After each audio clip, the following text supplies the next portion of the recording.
नमस्ते, हार्दिक स्वागत तथा अभिवादन। आज पनि म अर्को एउटा भिडियो लिएर उपस्थित भएको छु। कक्षा 10 सामाजिक अध्ययन विषय एकाइ 5 को न्यायपालिकाको बारेमा आज छलफल गर्नेछौँ हामी। न्यायपालिकाको गठन, कार्यहरू आदि विषयमा छलफल गर्नेछौँ। हुन त यसबाट प्रश्न आउँदा उच्च दक्षता किसिमको प्रश्न आउन सक्नेछ र त्यसको बारेमा अझै हामीले व्यापक छलफल गर्नुपर्ने हुन्छ। जस्तो कि निष्पक्ष स्वतन्त्र न्यायपालिका भनेको के हो र यो स्वतन्त्र निष्पक्ष न्यायपालिकाका लागि कसले के भूमिका खेल्नुपर्छ, अहिलेसम्म कस्तो अवस्था छ, त्यसको विश्लेषण गर्ने, समीक्षा गर्ने, कसले भूमिका खेल्नु के भूमिका खेल्नुपर्छ सुझाव दिने आदि प्रश्नहरू आउन सक्छ र ती प्रश्नहरूको बारेमा हामीले आउँदा अन्य भिडियोहरूमा त्यो छलफल गर्नेछौँ अथवा परीक्षाभन्दा अगाडि सबै रिभिजन क्लासमा हामी ती छलफल गर्नेछौँ भने अहिले चाहिँ हामी न्यायपालिकाको बारेमा सामान्य कुराहरू गर्नेछौँ र केही नोट्सहरू मसँग भएको नोट पनि यहाँहरूलाई दिनेछु। आउनुहोस् कुरा गरौँ। हाम्रो संविधानमा 3 तहको न्यायपालिकाको व्यवस्था गरेको छ, जुनमा जिल्ला अदालत 77 वटा जिल्लामा एक-एकवटा जिल्ला अदालत हुने कुरा भयो।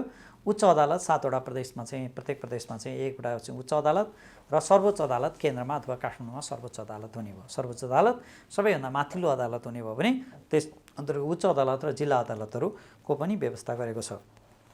त्यस्तै केही हदसम्म न्यायिक अधिकार चाहिँ जस्तो स्थानीय तहहरूलाई पनि दिएको छ। हामीले अर्को बुझ्नुपर्ने कुरा के हो भने यो हाम्रो देशमा सङ्घीय शासन छ, तर यी अदालतहरू भनेको स्वतन्त्र हुन्छन् र सबै सङ्घ अन्तर्गतकै हुन्छन्। भनेको प्रत्येक प्रदेशमा भए पनि त्यो सर्वोच्च अदालतकै एउटा मातहतमा, न्याय परिषदकै मातहतमा न्याय परिषदले नै त्यहाँ नियुक्ति गर्नेदेखि कार्यहरू सबै न्याय परिषदले गर्ने हुनाले यसलाई चाहिँ सङ्घीयता अनुसार चाहिँ त्यसरी प्रदेशसँग अधिकार दिएको हुँदैन। तर स्थानीय तहहरूलाई चाहिँ एउटा निश्चित अधिकार दिएको हुन्छ अनि स्थानीय तहहरूले गाउँमा त्यो स्थानीय स्तरमा भएका सानातिना विषयहरू विवादहरूलाई समाधान गर्नको लागि त्यहाँ न्यायिक समिति हुन्छ। त्यो न्यायिक समितिको चाहिँ अध्यक्षता स्थानीय तह जस्तो नगरपालिका भयो भने उपप्रमुख र गाउँपालिका भयो भने उपाध्यक्षले गर्ने व्यवस्था गरिएको छ। अब सर्वोच्च अदालतको कुरा गरौँ। सर्वोच्च अदालत सबैभन्दा माथिल्लो तहको अदालत हो। नेपालमा एक सर्वोच्च अदालत रहने र संविधानमा अन्यथा लेखेको बाहेक देशको सबै अदालत र न्यायिक निकायहरू सर्वोच्च अदालत मातहत रहने संवैधानिक व्यवस्था गरिएको छ भनेको छ। सर्वोच्च अदालत अन्तर्गतै हुन्छ, सबै मातहतमा रहन्छ। र सर्वोच्च अदालतका न्यायाधीश र प्रधान न्यायाधीशको नियुक्ति भनेको छ। सर्वोच्च अदालतमा 1 जना प्रधान न्यायाधीश र अतिरिक्त बढीमा 20 जना न्यायाधीशहरू रहन्छन् र राष्ट्रपतिले संवैधानिक परिषद, हामी यो विचार गर्नुपर्ने हुन्छ, संवैधानिक परिषदको सिफारिसमा एउटा संवैधानिक परिषद हुन्छ जसको अध्यक्ष प्रधानमन्त्री रहने व्यवस्था छ। सिफारिसमा प्रधान न्यायाधीश र न्याय परिषदको सिफारिसमा अर्को एउटा न्याय परिषद हुन्छ। न्याय परिषदको प्रमुख चाहिँ प्रधान न्यायाधीश रहने व्यवस्था हुन्छ। सिफारिसमा अन्य न्यायाधीशहरूको नियुक्ति गर्नेछ। प्रधान न्यायाधीश नियुक्ति गर्नु पर्यो भने संवैधानिक परिषदको सिफारिसमा, हैन, त्यहाँ प्रधान न्यायाधीश पनि सदस्य हुन्छन्। संवैधानिक परिषद भने न्याय परिषदको सिफारिसमा चाहिँ अन्य न्यायाधीशहरूको नियुक्ति चाहिँ न्याय परिषदको सिफारिसमा, न्याय परिषद चाहिँ प्रधान न्यायाधीश त्यो न्याय परिषदको प्रमुख हुनुहुन्छ। सर्वोच्च अदालत प्रधान न्यायाधीश न्यायाधीश हुन आवश्यक त सर्वोच्च अदालतमा कम्तीमा 3 वर्ष न्यायाधीशको रूपमा काम गरेको व्यक्ति चाहिँ प्रधान न्यायाधीश हुनलाई उपयुक्त हुन्छ अनि नियुक्ति गर्न सकिन्छ। र प्रधान न्यायाधीशको पदावधि चाहिँ 6 वर्षको हुन्छ, 6 वर्षको हुन्छ र अथवा 65 वर्ष उमेर समूहसम्म। 65 वर्ष कटेपछि 6 वर्ष भए पनि अथवा नभए पनि जानुपर्ने हुन्छ है। अनि यो कानुनमा स्नातक उपाधि प्राप्त गरी उच्च अदालतको न्यायाधीश वा न्यायाधीशको पदमा कम्ती 5 वर्ष काम गरेको, कानुनमा स्नातक उपाधि, हैन, ब्याचलर भन्छ, उपाधि प्राप्त गरी वरिष्ठ अधिवक्ता, हैन, सिनियर एडभोकेटको रूपमा अथवा अधिवक्ता एडभोकेटको रूपमा कम्तीमा 15 वर्ष निरन्तर वकालत गरेको, हैन, कम्तीमा 15 वर्ष न्याय अथवा कानुनको क्षेत्रमा निरन्तर काम गरी विशिष्ट कानुनविदको रूपमा ख्याति कमाएको अथवा न्याय सेवाको राजपत्राङ्कित प्रथम श्रेणी सरकारी प्रथम श्रेणीमा अथवा माथिल्लो पदमा कम्तीमा 12 वर्ष काम गरेको नेपाली नागरिकलाई नेपालको संविधानअनुसार के भन्न सकिन्छ, सर्वोच्च अदालतको न्यायाधीश। पहिला त न्यायाधीशमै नियुक्ति गर्नु पर्यो अनि मात्रै प्रधान न्यायाधीश, पछि चाहिँ न्यायाधीशमा नियुक्ति गरिसकेपछि अब के हुने हो, उनलाई नै 3 वर्ष काम गरिसकेलाई प्रधान न्यायाधीशमा नियुक्ति गर्न सक्ने हाम्रो व्यवस्था छ है। सर्वोच्च अदालतको अधिकार क्षेत्र के हुन्छ भनेको छ। यसलाई पनि मैले धेरै व्याख्या गर्दिनँ। संविधानको अधीनमा रही सङ्घीय कानुन बमोजिम मुद्दाको सुरुको कारवाही गर्ने, हैन, सुरुका कारवाही भनेको हामीले दिएको निवेदनको आधारमा सुरुमै अब त्यो हैन कारवाही गर्ने, त्यसलाई फाइनल गर्ने अथवा चाहिँ एपिलेट, हैन, पुनरावेदन छुनेछ। जस्तो चाहिँ जिल्ला अदालत अथवा उच्च अदालतले गरेको निर्णयहरूमा चित्त नबुझेर जुन सर्वोच्च अदालतमा आएको छन् उनीहरूको कुराहरू सुन्ने र त्यो मुद्दाहरू दोहोऱ्याउने आदि कामहरू चाहिँ आफैले गरेको कयौँ निर्णयहरू पनि फेरि दोहोऱ्याएर पनि गर्न सकिन्छ। यो कामहरू सबै सर्वोच्च अदालतको हुन्छ है। अनि अर्को भनेको छ व्यवस्थापिका संसदले बनाएको कानुन वा अध्यादेश संविधानसँग बाजिएको पाइएमा बाजिएको हदसम्म बदर गर्ने काम सर्वोच्च अदालत भनेको संविधान। अब यहाँ एकदम विचार गर्नु पर्यो है। हामी अर्को लेसनमा अर्को स्लाइडमा नि त्यो कुरा त पढ्छौँ हामी। संसदले कानुन बनाउने हो होइन, प्रतिसभा र राष्ट्रिय सभाले कानुन बनाउने अधिकार हुन्छ। तर कानुन बनाउने अधिकार हुँदै गर्दा उसले संविधान विरुद्ध गएर कानुन बनाउनु पाइँदैन होइन। संविधानको अक्षर भावना विरुद्ध चाहिँ कानुन बनाउनु, जस्तो नेपालको संविधानमा प्रत्येक व्यक्तिको बाँच्न पाउने अधिकार सुनिश्चित गरिएको छ। कसैलाई पनि मृत्युदण्ड दिने गरी कानुन बनाइने छैन भनेको छ। हामी भन्छौँ नि बेला बेला कक्षामा कुराकानी गर्छौँ, सबै जतासुकै हुन्छन्, बलात्कारीलाई फाँसी दे, यस्तो फाँसी दिने कानुन बना भने फाँसी दे भन्न सक्छ, दिन मिल्दैन होइन। त्यसलाई कानुन चाहियो नि। अथवा जसुकै जघन्य अपराध गर्नेहरूलाई पनि के भन्नु कारबाही गर्नलाई त कानुन चाहियो। कानुन बनाउन पनि के हुनु, संविधान अनुसार बनाउनु पर्यो। संविधानमै प्रश्न बनेको छ कि मृत्युदण्ड दिने गरी कानुन बनाउनु छैन भनेर। कि त्यसलाई पहिला संविधानलाई संशोधन गर्नु पर्यो, नत्र भने कानुन बनाउन पाइँदैन। अब यदि कसैले संविधानको भावना अक्षर विपरीत कानुन बनायो भने के हुन्छ, त्यसको विरुद्ध सर्वोच्च अदालत कसैले भन्दा प्रदेश सभाले राष्ट्रिय सभाले बनायो भने के हुन्छ, सर्वोच्च अदालतमा जान्छ। त्यो फेरि प्रदेश सभाले बनायो भने पनि, स्थानीय निकायले बनायो भने सर्वोच्च अदालतमा गएपछि सर्वोच्च अदालतले के भन्छ, यो चाहिँ तपाईँले बनाएको, यो सभाले बनाएको कानुन संविधान अन्तर्गत नभएको हुनाले खारेज भयो, अथवा कति हदसम्म खारेज भयो भने उसले गर्छ। जनताको संविधान प्रदत्त मौलिक हक र प्रचलन गराउने मौलिक हकको हनन भएको पाइएमा आवश्यक आदेश जारी गरी उचित उपचार प्रदान गर्ने कार्य पनि सर्वोच्च अदालतले गर्छ भनेको छ। अब मौलिक हक हामीले कक्षा 9मा पढेको मौलिक हकहरू भनेर होइन। नेपालको संविधानमा 31वटा मौलिक हकहरू सुनिश्चित गरिएको छ। यदि त्यो मौलिक हकहरू हामीले प्राप्त गर्न सकेनौँ भने के गर्ने त होइन। नसकेको अवस्थामा के गर्ने भने हामी सर्वोच्च अदालत जाने। सर्वोच्च अदालतमा निवेदन दिएपछि सर्वोच्च अदालतले मौलिक हक कसले हनन गर्यो हो, त्यो हनन गर्नेहरूलाई चाहिँ यो नगर भन्ने अथवा मौलिक हक सुनिश्चित गर्ने कामहरू चाहिँ गर्ने गर्छ। यी कुराहरू छ है। अब संवैधानिक मौलिक हक प्रश्न व्यवस्था भए पनि सरकार र अन्य पक्षबाट मौलिक हक हनन भएका घटनाहरू बारम्बार सुनिन्छ। यस्तो अवस्थामा सर्वोच्च अदालतको भूमिका अत्यन्तै महत्त्वपूर्ण हुन्छ। हामी सुनिरहेको छौँ, हामीले उपभोक्ताको हक प्राप्त गरेका छौँ, सबै छैन। स्वतन्त्रताको हक पनि बेला बेलामा हनन गर्ने हुने गर्छ।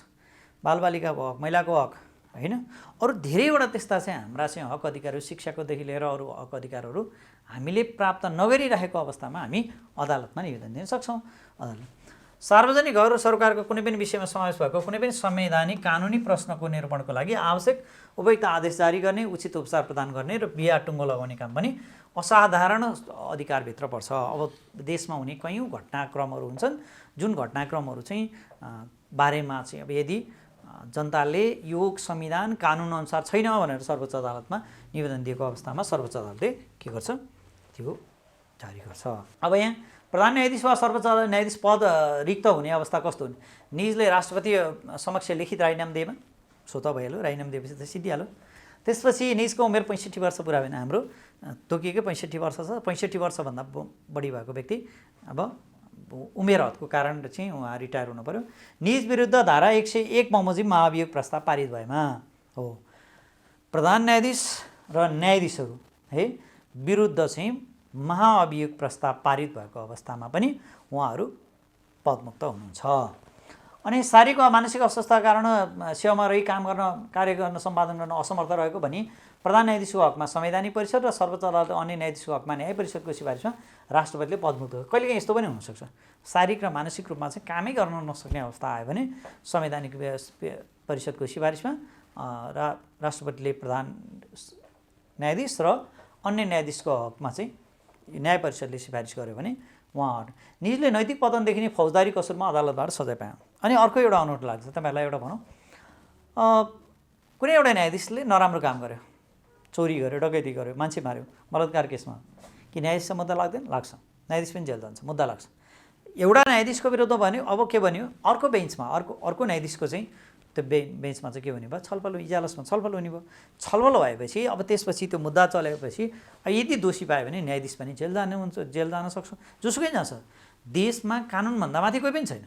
त्यही भएर त्यस्तो अवस्थामा पनि के हुने जाने भयो, न्यायाधीशको मृत्यु भएमा स्वतः चाहिँ जाने भयो है। संविधान र कानुनको अब यहाँ कस्तो अवस्थामा चाहिँ लाग्दो रहेछ महाभियोग प्रस्ताव भने संविधान र कानुनको गम्भीर उल्लङ्घन गरेको, कार्यक्षमताको अभाव र खराब आचरण भएको वा इमान्दारिता आफ्नो पदीय कर्तव्य पालन नगरेको, आचार संहिता गम्भीर उल्लङ्घन गरेको कारणले आफ्नो पदीय जिम्मेवारी, न्यायाधीशको चाहिँ जिम्मेवारी आधारमा जिम्मेवारी पुरा गर्न नसकेको आधारमा प्रतिनिधि सभामा तत्काल कायम रहेको सम्पूर्ण सदस्य सङ्ख्याको 1/4 सदस्यले नेपालको प्रधान न्यायाधीश वा सर्वोच्च न्यायाधीश न्याय परिषदका सदस्य संवैधानिक निकायका प्रमुख पदाधिकारी विरुद्ध महाभियोग प्रस्ताव पेश गर्न सक्नेछन्। त्यस्तो प्रस्ताव प्रतिनिधि सभामा तत्काल कायम रहेको सम्पूर्ण सदस्य सङ्ख्याको, यो प्रतिनिधि सभा मात्रै हो है, राष्ट्रिय सभा होइन।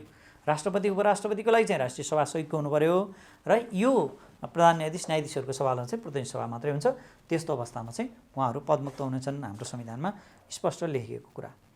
अब अरू फरक, अब कार्यहरूको बारेमा मैले यहाँ स्लाइड किन बनाइनँ भने कार्यहरू किताबमै लेखेको छ। न्यायिक कार्यहरू के जस्तो कार्यहरू हुन्छ चाहिँ न्यायपालिकाको भन्ने केही कुरा त हामीले यहाँ छलफल पनि गऱ्यौँ। यिनै आधारमा हो कार्य, न्यायपालिकाको कार्यहरू सबै त्यहाँ उल्लेख त छ, तर इन्डाइरेक्टली मात्रै उल्लेख, अरू चाहिँ किताबमा भएको हुनाले मैले त्यसलाई बनाइनँ। अरू शक्ति पृथकीकरण र यसको महत्त्व के हो भन्ने बारेमा चाहिँ यो छलफल गर्नुभन्दा अगाडि 3वटा होइन यसको बारेमा छलफल गर्नुपर्छ भन्ने लाग्छ हामीले।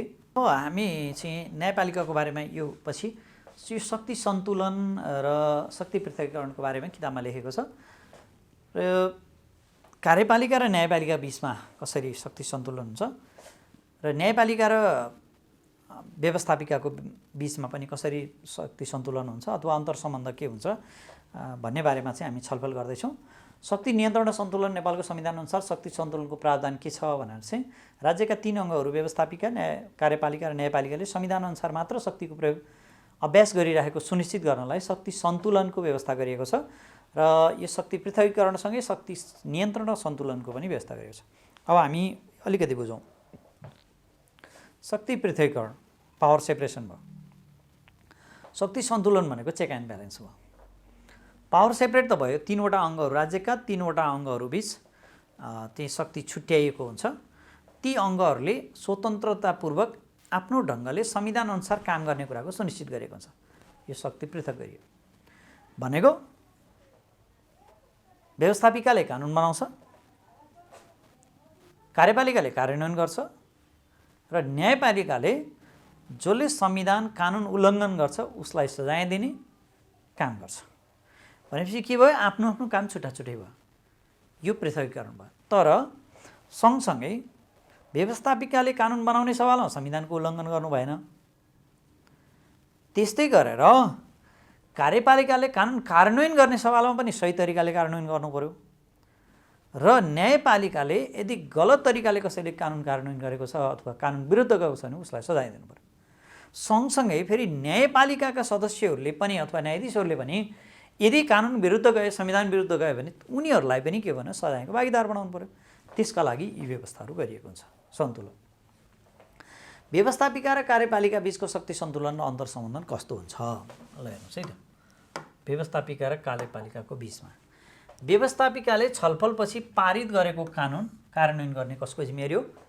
कार्यपालिकाको हो। कानुन कार्यान्वयनको सिलसिलामा कार्यपालिकाले सो कानुनसँग सम्बन्धित नियम हो। अब मुख्य कानुन चाहिँ कसले बनाउने भयो? व्यवस्थापिकाले। तर नियमावली बनाउने, विनियमावली बनाउनेका साथै आवश्यक अन्य निर्णयहरू गर्ने काम चाहिँ निर्देशन गर्ने काम कसले गर्छ? व्यवस्थापिकाले गर्छ। व्यवस्थापिकाले कुनै मानव एउटा विधेयक पारित गर्यो, शिक्षा विधेयक पारित गर्यो भने त्यो अन्तर्गत रहेर विभिन्न नियमावली बनाउनु पर्ने हुन्छ, विनियमावली बनाउनु पर्ने, यी सबै कामहरू कसले गर्छ? व्यवस्थापिकाले गर्छ। र कानुन उल्लङ्घन गर्ने जोसुकैलाई अदालतको अनुमति लिएर पक्राउ गर्ने अधिकार पनि कार्यपालिकासँग हुन्छ। हेर्नुहोस् है, कार्यपालिकासँग के हुन्छ? यो जोसुकैलाई अदालतको अनुमति लिएर पक्राउ गर्ने काम पनि कार्यपालिकाले छ, जसले कानुन उल्लङ्घन गर्छ।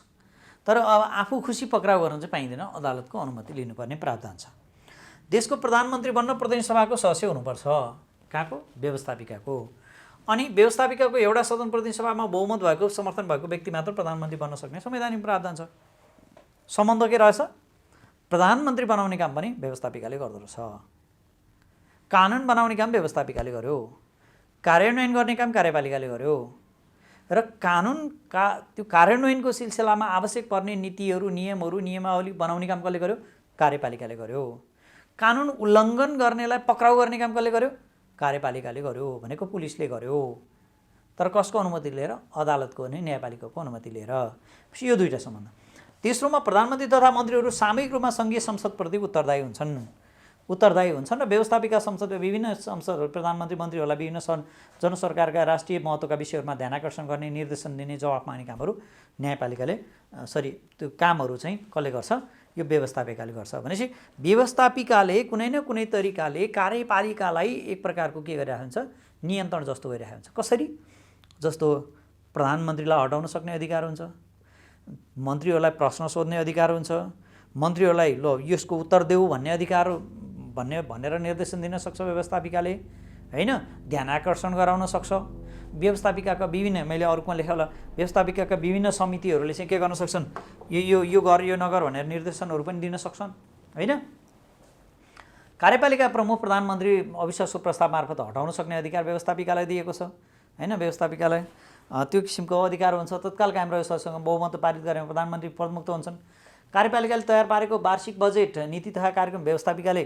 पारित गर्नुपर्छ तयार चाहिँ कसले पार्ने भयो कार्यपालिकाले गर्ने भयो तर पारित कसले गर्नु पर्यो व्यवस्था त्यहाँ त सम्बन्ध भइहाल्यो एउटाले तयार गर्यो अर्कोले पारित गर्दैन भने गइहाल्यो उसले तयारै गरेन भने फेरि समस्या भइहाल्यो त्यसैले गर्दाखेरि यो भयो कार्यपालिकाले जारी गरेको सङ्कटकालमा कार्यपालिकाले देशमा कुनै किसिमको समस्या उत्पन्न भएमा तत्काल चाहिँ सङ्कटकाललाई स्टेट अफ इमर्जेन्सी डिक्लेयर गर्न सक्छ भनेको त्यो देशैभर अथवा चाहिँ कुनै निश्चित जिल्ला निश्चित क्षेत्रमा डिक्लेयर गर्न सक्छ अब त्यसलाई फेरि त्यो सङ्कटकाल भनेको के हो सेना परिचालन हुने स्थिति हो हैन नागरिकका हक अधिकारहरू निलम्बन गर्ने अवस्था हो तर त्यो सधैँ त्यो त रहँदैन त्यसलाई चाहिँ के गर्छ कार्यपालिकाले यो ठिक छ है सरकारले जे गर्यो भने कार्यपालिकाले जे गर्यो ठिक छ भनेर व्यवस्थापिकाले के भनिदिनु पर्यो त्यो कुरा चाहिँ पारित गर्नु पर्यो अनि मात्रै त्यो सङ्कटकाल अगाडि बढ्छ होइन व्यवस्थापिकाले यो ठिक छैन कार्यपालिकाले यो सङ्कटकाल बेकारमा लगाएको भनेर जनताका प्रतिनिधिहरूले भन्यो भने सिटिहाल्यो यो कुराहरू भयो नेपालको संविधानमा धारा 76 को धारा 7 मा ओके अनि ओके राष्ट्रपतिले संविधान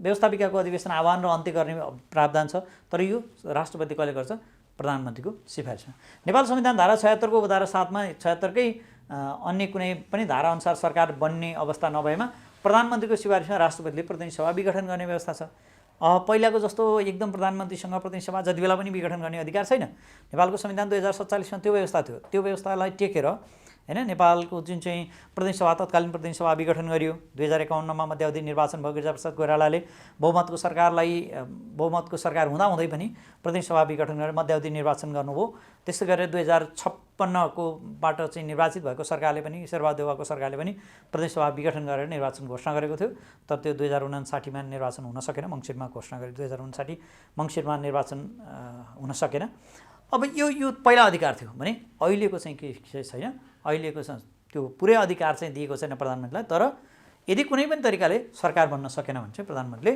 प्रतिनिधि सभा विघटन गरेर नयाँ निर्वाचन घोषणा गर्नु व्यवस्थापिका र न्यायपालिका बीच कस्तो शक्ति सन्तुलन अथवा अन्तर सम्बन्ध छ भने व्यवस्थापिकाले कानुन निर्माण गर्छ र कानुनको व्याख्या गर्ने काम चाहिँ के गर्छ त्यो न्यायपालिकाले गर्छ र कानुन उल्लङ्घन गर्नेलाई सजाय दिने काम पनि यो कसले गर्छ न्यायपालिकाले व्यवस्थापिका एउटा प्रतिनिधि सभाले सर्वोच्च अदालतका प्रधान न्यायाधीशहरूलाई के गर्न सक्छ महाभियोग प्रस्ताव मार्फत हटाउन सक्छ भनेपछि के ब्यालेन्स राखेर छ यदि प्रधान न्यायाधीशहरू नै स्वेच्छाचारी भए अराजक भए जे मन लाग्यो त्यही गर्न थाले हैन भने केही न केही एउटा नियन्त्रणको त उपाय त अप्नाउनु पर्यो जनताहरू लाखौँ जनता उठेर फेरि आन्दोलन जाने कुरो त भएन हो त्यो नियन्त्रणको उपाय के हो भने प्रतिनिधि सभाले महाभियोग प्रस्ताव मार्फत उहाँहरूलाई हटाइदिन सक्छ व्यवस्थापिकाले बनाएको कानुनको चाहिँ परीक्षण संवैधानिक परीक्षण गर्ने काम चाहिँ सर्वोच्च अदालतले गर्छ यदि व्यवस्थापिकाले बनाएको कानुन संविधान अन्तर्गत छैन भने संविधानसँग बाजिने अथवा अघि हामीले भनेको जस्तै यदि संविधान अनुसार संविधानसँग बाजिएको छ भने त्यो कानुन चाहिँ बदर गर्न सक्ने काम चाहिँ सर्वोच्च अदालतले प्रधान न्यायाधीशहरूले नियुक्ति भन्दा अगाडि संसदीय सुनवाई एउटा महत्त्वपूर्ण कुरा चाहिँ संसदीय सुनवाईको व्यवस्था गरिएको छ अहिले चाहिँ पहिला थिएन यो संसदीय सुनवाई चाहिँ किन व्यवस्था गरियो भने अब प्रधान न्यायाधीशहरू जब चाहिँ संवैधानिक परिषदले न्याय परिषदले सिफारिस गर्छ सिफारिस गरेपछि संसदीय सुनवाई समितिमा त्यहाँ छलफल हुन्छ उहाँहरूले आएर त्यहाँ स्पष्ट गर्नु किनभने जनताका प्रतिनिधिहरूले सर्वोच्चका न्यायाधीश र प्रधान न्यायाधीश हुनेवाला नियुक्त हुँदै गरेका उहाँहरूलाई पनि प्रश्न सोध्ने उहाँहरूको धारणा बुझ्ने उहाँहरूले कसरी स्वतन्त्र न्यायपालिका अगाडि बढाउनुहुन्छ भन्ने किसिमको कुराहरू बुझ्ने अधिकार जो जनताका प्रतिनिधिहरूको रहने हुनाले यो व्यवस्था गरिएको छ अदालतमा विचाराधीन मुद्दामा संसदमा छलफल गर्न नपाइने संवैधानिक व्यवस्था अदालतमा जुन विचाराधीन मुद्दा छ त्यसको बारेमा संसदमा छलफल गर्न पाइँदैन कुनै पनि न्यायाधीशलाई त्यसकै आधारमा आरोपहरू लगाउन पनि पाइँदैन त्यत्तिकै महाभियोग प्रस्ताव बाहेक अन्य अवस्थामा चाहिँ छैन। त्यस्तै गरेर त्यस्तै संविधान र कानुनको उल्लङ्घन गर्ने व्यवस्थापिका जोसुकै सजाय दिन सक्ने अधिकार न्यायपालिकासँग रहन्छ। अलि अगाडि एकजना हाम्रो सभामुखले के गर्नुभयो, कानुनको उल्लङ्घन गरेको भन्ने किसिमको कुरा, भलै पछि चाहिँ त्यो कुरा होइन भन्ने किसिम अदालतले प्रमाणित गर्यो र पक्राउ पनि पर्नुभयो र उहाँले चाहिँ के भयो, अदालतले उहाँलाई केही समय थुन्ने आदेश दियो। त्यस्ता हाम्रा कयौँ सांसदहरू हुनुहुन्छ जुन सांसदहरूलाई अदालतले के गरेको हुन्छ, यदि उहाँहरूले चाहिँ कानुनको उल्लङ्घन गर्नुभयो, गम्भीर अपराधमा संलग्न हुनुभयो भने उहाँलाई पक्राउ गरेर थुन्ने आदेश चाहिँ अदालतले दिने गर्छ है। अब कार्यपालिका र न्यायपालिका बिचको शक्ति सन्तुलन अन्तर सम्बन्ध हेरौँ। प्रधानमन्त्री कार्यपालिका प्रमुख अध्यक्ष रहने संवैधानिक परिषदको सिफारिसमा नेपालको प्रधान न्यायाधीश र सर्वोच्च अदालतको न्यायाधीश नियुक्ति हुन्छ भनेको के हो, कार्यपालिकाको पनि केही न केही भूमिका रहेछ है। यहाँ प्रधान न्यायाधीश र न्यायाधीशहरू नियुक्ति गर्ने सवालमा पनि कार्यपालिकाको पनि केही न केही भूमिका छ। यहाँ भूमिका हुने हो, किनभने कार्यपालिकाको प्रमुख प्रधानमन्त्री नै संवैधानिक परिषदको अध्यक्ष हुनाउने यहाँ भूमिका देखियो। न्यायपालिकालाई आवश्यक पर्ने बजेट, सुरक्षा, प्रशासनिक प्रबन्ध सबै कसले बनाउँछ, कार्यपालिकाले उपलब्ध गराउँछ। अब यसलाई खासै यो त कार्यपालिकाले गर्नै पर्ने काम हो होइन, न्यायपालिकाले जे आवश्यक पर्छ यो सबै गर्नै पर्ने, तर सम्बन्ध त हुन्छ केही न केही भन्ने कुरा हो। न्यायपालिकाले कार्यपालिकाको कामको न्यायिक पुनरावलोकन गर्न सक्छ। सरकारले गरेको निर्णय, निर्देशन, अन्य कार्य संविधान र कानुन सम्बन्धी नभएको पाइएमा न्यायपालिकाले त्यस्ता कार्य बदर गर्न सक्छ। सरकारको नाममा न्यायपालिकाले दिएको आदेश कार्यपालिकाले अनिवार्य पालना गर्नुपर्ने हुन्छ। एउटा उदाहरण दिउँ, नेपाल सरकारको एउटा कुनै मन्त्रालयमा काम गरिरहेको एकजना सचिवलाई सरकारले निकालिदियो, तर के हुन्छ, अब त्यो कुरा गलत भयो, कार्यपालिकाले गरेको निर्णय हो तर गलत भयो, त्यसको विरुद्ध मुद्दा चल्यो। सरकारले कुनै एउटा निर्णय गर्छ होइन, ल यो एउटा किसिमको कुनै कार्यहरू हुन्छ, विकास निर्माणका कार्यहरू होला अथवा अन्य किसिमका कार्यहरू होला, त्यो सम्बन्धी निर्णय पनि के हुने भयो, अदालतमा मुद्दा चल्ने भयो, अदालत त्यो कुरालाई बदर पनि गरिदिन सक्ने भयो यदि कानुन र संविधानको विरुद्ध छ। सर्वोच्च संवैधानिक चाहिँ सङ्घ, प्रदेश र स्थानीय तहबीच कहिलेकाहीँ यो एउटा अर्को समस्या हुन्छ। सङ्घ, प्रदेश र स्थानीय तहबीच चाहिँ के भइरहेछ, अलिक बेला बेलामा अधिकारको बारेमा चाहिँ उनीहरूको बिचमा टकराव अथवा विवाद उत्पन्न भयो भने त्यसको निरूपण गर्ने काम पनि कसले गर्छ, सर्वोच्च अदालत अथवा यो न्यायालयले अथवा न्यायपालिकाले गर्ने।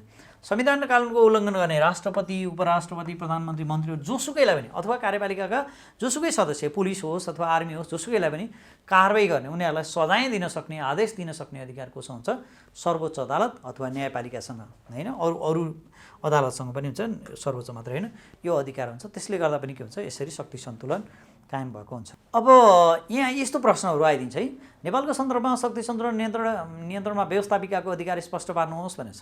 व्यवस्थापिका कतिको जुन चाहिँ सामान्यतया, यहाँ मैले अलिकति लेखेको पनि छु, सामान्यतया प्रजातान्त्रिक व्यवस्था भएका ठाउँहरूमा, देशहरूमा चाहिँ व्यवस्थापिकालाई बढी अधिकार दिएको हुन्छ। अब यो के हुन्छ, कसरी व्यवस्थापिकाले कानुनको निर्माण गर्छ, सो कानुनको व्याख्या गर्ने काम चाहिँ र कानुन उल्लङ्घन गर्नलाई सजाय सुनाउने न्यायपालिकाले गर्छ, व्यवस्थापिकाले निर्माण गरेको कानुन अनुसार नै न्यायपालिका र कार्यपालिकाले आफ्नो काम गर्छन् भने महत्त्वपूर्ण कुरा छ है। न्यायपालिका र कार्यपालिकाले आफ्नो काम चाहिँ के भन्छ, व्यवस्थापिकाले तयार गरेको कानुनकै आधारमा चाहिँ यिनीहरूले, न्यायपालिकाले पनि कार्यपालिकाले पनि गर्नु पर्यो, त्यसको व्याख्या गर्ने काम सर्वोच्च अदालतले अथवा न्यायपालिकाले गर्ने भयो, कार्यान्वयन गर्ने काम कार्यपालिकाले गर्ने भयो, तर त्यो अनुसार नै चल्नुपर्ने भयो। देशको कार्यपालिका प्रमुख प्रधानमन्त्री बन्न प्रतिनिधि सभाको सदस्य हुनुहुन्छ। यो हामीले अघिल्लो उसमै सबै कुरा छलफल गरिसकेको विषय भएको हुनाले मैले यहाँहरूलाई आफै पढ्नको लागि भने यहाँ पनि मैले त्यसमै लेखाएको छु। नेपालको सन्दर्भमा शक्ति सन्तुलन नियन्त्रण व्यवस्थापिकाको अधिकारको बारेमा चाहिँ तपाईँले विश्लेषण गर्नु अघिकै विषयहरू हुन्, तर यसलाई अलिकति फरक ढङ्गले लेखिएको छ। जुन हामीले अन्तर सम्बन्धको कुराहरू गरेका थियौँ त्यसमा अलिकति फरक ढङ्गले लेखेको छ। सङ्घीय संसद द्वितीय बहुमतले राष्ट्रपति, उपराष्ट्रपति महाभियोग प्रस्ताव मार्फत चाहिँ पदबाट हटाउन सक्ने व्यवस्था, यो सबै कुराहरू लेखेको छ र मैले लास्टमा कन्क्लुजन पनि 2 लाइन लेखेको छु। यसरी हेर्दा राज्यका अङ्गहरू र अन्य निकायहरूले गर्ने संविधान, कानुन साथै देश र जनताको विरुद्धको गतिविधि नियन्त्रण गर्दै लोकतान्त्रिक शासन व्यवस्थाको प्रत्याभूति गर्न पनि सङ्घीय संसदलाई बढी अधिकार दिएको देखिन्छ भनेको छ। शक्ति पृथकीकरण, शक्ति पृथकीकरण भनेको के हो, यसको महत्त्व के छ भन्ने बारेमा अलिकति हेरौँ। राज्यका 3वटा व्यवस्थापिका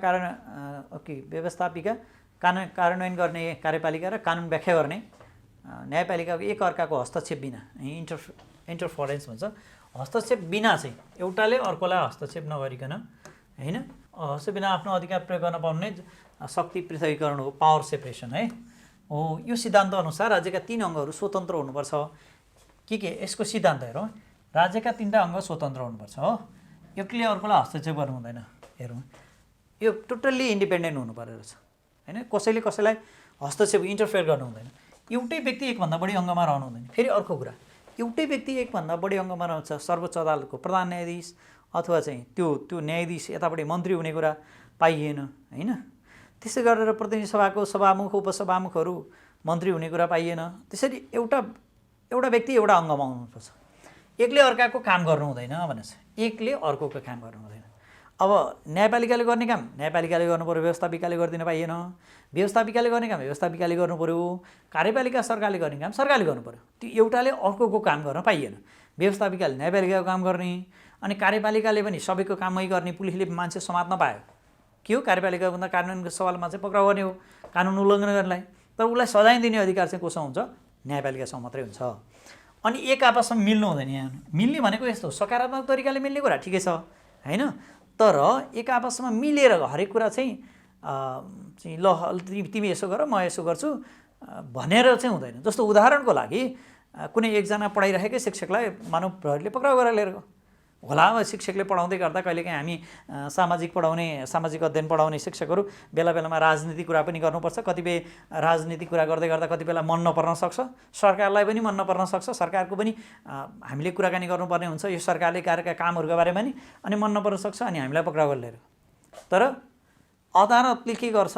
अदालतले त स्वतन्त्रतापूर्वक चाहिँ उसले चाहिँ स्वतन्त्रपूर्वक चाहिँ के गर्ने निर्णय गर्छ, कानुनी हेर्छ। बोल्न पाइन्छ कि पर्दैन? हामीले त बोल्न पाउने स्वतन्त्रता अन्तर्गत हामीले बोलिरहेका छौँ भने अदालतले चाहिँ अब के गर्छ? हामीलाई छोड्ने आदेश दिन्छ। तर यदि कार्यपालिका र न्यायपालिका मिल्यो भने, मिल्ने भनेको यो अर्थमा भनेको मन्त्रीले फलानुलाई चाहिँ थुनी राख्दिनु है, त्यो चाहिँ फलानु एकदम मेरो विरोध गरेछ त्यसैले गर्दा त्यसलाई चाहिँ यसो थुनी राख्नु भनेको भरमा चाहिँ न्यायाधीशले ल हुन्छ हजुरले भनेको म मानिहाल्छु भन्यो भने चाहिँ मिलेमतो भयो क्या। यसरी मिलेमतो गर्न पाइँदैन। शक्ति पृथककरणको महत्त्वलाई निम्न बुँदामा लोकतन्त्रलाई बलियो बनाउँछ, जनताका अधिकारहरू सुनिश्चित गर्न पनि यसले काम गर्छ। किनभने जब चाहिँ न्यायालय स्वतन्त्र हुन्छ अनि त्यहाँ जनताका अधिकारहरू सुनिश्चित हुन्छ। जुन जुन देशमा न्यायालय स्वतन्त्र छ जनताका हक अधिकारहरू सुनिश्चित भएका छन्। यो कुराहरू भयो लोकतन्त्रलाई बलियो बनाउन। जहाँ चाहिँ शक्ति पृथकीकरण हुँदैन, जहाँ एउटै अङ्गसँग चाहिँ सम्पूर्ण शक्ति हुन्छ, मानव कार्यपालिकासँग सम्पूर्ण शक्ति हुन्छ, त्यहाँ डिक्टेटरसिप हुन्छ, त्यहाँ तानाशाही तन्त्र हुन्छ, त्यहाँ लोकतन्त्र हुँदैन। हामी विभिन्न देशहरूको उदाहरण दिन सक्छौँ होइन। कयौँ देशहरूमा जहाँ चाहिँ शक्ति सबै चाहिँ के हुन्छ कार्यपालिकासँग केन्द्रित छ, त्यसैले त्यहाँ लोकतन्त्र छैन, त्यहाँ प्रजातन्त्र छैन, त्यहाँ जनताको शासन छैन, त्यहाँ तानाशाही तन्त्र छ। त्यस्तो हुन्छ भने यो अर्को जनताका अधिकार सुनिश्चित गर्न पनि यो आवश्यक पर्यो होइन। हामीले हाम्रो अधिकार हनन भयो भने न्यायपालिका। अर्को हामीले आवश्यक पर्यो निरङ्कुशतालाई रोक्न हो, हामीले डिक्टेटरसिप रोक्न पनि यो आवश्यक छ। जब शक्ति पृथकीकरण हुन्छ, जब न्यायपालिकाले कार्यपालिकाले गरेका निर्णयहरूलाई नियन्त्रण गर्न सक्छ, त्यसलाई रोक्न सक्छ, त्यस्तो अवस्थामा मात्रै के हुनसक्छ? जब व्यवस्थापिकाले कार्यपालिकालाई नियन्त्रण गर्न सक्छ, रोक्न सक्छ, जब अधिकार त्यस्तो अवस्थामा व्यवस्थापिकाको आफ्नै अधिकार, न्यायपालिका आफ्नै अधिकार त्यो किसिमको भयो भने मात्रै के हुनसक्छ? यसलाई निरङ्कुशतालाई रोक्न सकिन्छ। प्रभावकारी सरकारको सुनिश्चितता। प्रभावकारी कस्तो हुन्छ? एउटै अङ्गले सारा काम गर्दै गर्दा त्यो प्रभावकारी हुँदैन। जब काम बाँडफाँड हुन्छ, काम बाँडफाँड भएपछि के हुन्छ? त्यो प्रभावकारी तरिकाले जनतालाई सेवा सुविधा दिन सकिन्छ होइन। अन्य किसिमका विकास निर्माणका लगायतका अन्य कामहरू पनि गर्न सक्छ। कानुनी शासनको प्रत्याभूति, कानुनी शासन भनेको रुल अफ ल चाहिँ प्रत्याभूत गर्नको लागि के गर्नुपर्ने हुन्छ भने हामीले जब राज्यका 3वटा अङ्गहरूले आफ्नै ढङ्गले जुन चाहिँ संविधानले तोके बमोजिम चाहिँ कामहरू गर्छन् स्वतन्त्रपूर्वक, त्यस्तो अवस्थामा कानुनी शासन चाहिँ प्रत्याभूत गर्न सकिन्छ। जस्तो चाहिँ कानुनी शासन राज्यका सबै व्यक्ति र निकायहरू कानुनअनुसार चल्नुपर्छ, व्यवस्थापिका कानुनअनुसार चल्नु पर्यो, कानुनभन्दा बाहिर जान पाइएन। त्यसैले कानुन उल्लङ्घन गर्नलाई न्यायपालिकाले सजाय दिन्छ। लास्टमा मैले एक लाइन लेखेँ, यसरी हेर्दा लोकतान्त्रिक शासन व्यवस्थालाई बलियो बनाउनुका साथै कानुनी शासनको प्रत्याभूति गर्दै नागरिकको हक अधिकार संरक्षण गर्न राज्यका 3 अङ्गहरू बीच एक अर्काको काममा हस्तक्षेप नहुने गरी शक्ति पृथकीकरणको आवश्यक देखिन्छ भनेर आज हामी यति बारेमा छलफल गऱ्यौँ। अब यहाँ तपाईहरुलाई यो बारेमा निर्वाचनको बारेमा पनि छलफल गर्नुपर्ने छ। हामी अर्कोमा चाहिँ पक्कै पनि छलफल गर्नेछौँ। अर्को भिडियोहरू पनि यो हाम्रो च्यानललाई सब्स्क्राइब गर्न, लाइक गर्न नबिर्सनु होला। पक्कै पनि आउँदा दिनहरूमा पनि फेरि अरू यस्तै किसिमका भिडियोहरू लिएर उपस्थित हुने नै छु। यदि यहाँहरूलाई केही जिज्ञासा छ भने मुख्यतः विद्यार्थी भाइ बहिनीहरूलाई कुनै जिज्ञासा छ भने तपाईँहरूले मलाई मेल गर्न सक्नुहुन्छ। म पक्कै पनि यहाँहरूको मेल सम्भव भएसम्म रिप्लाई गर्नेछु। गत वर्ष चाहिँ हामीले अलिक अन्तिम अवस्थामा चाहिँ भिडियोहरू रेकर्ड गरेका थियौँ, त्यसैले गर्दाखेरि मेलहरू के रिप्लाई गर्न पाइएको थिएन।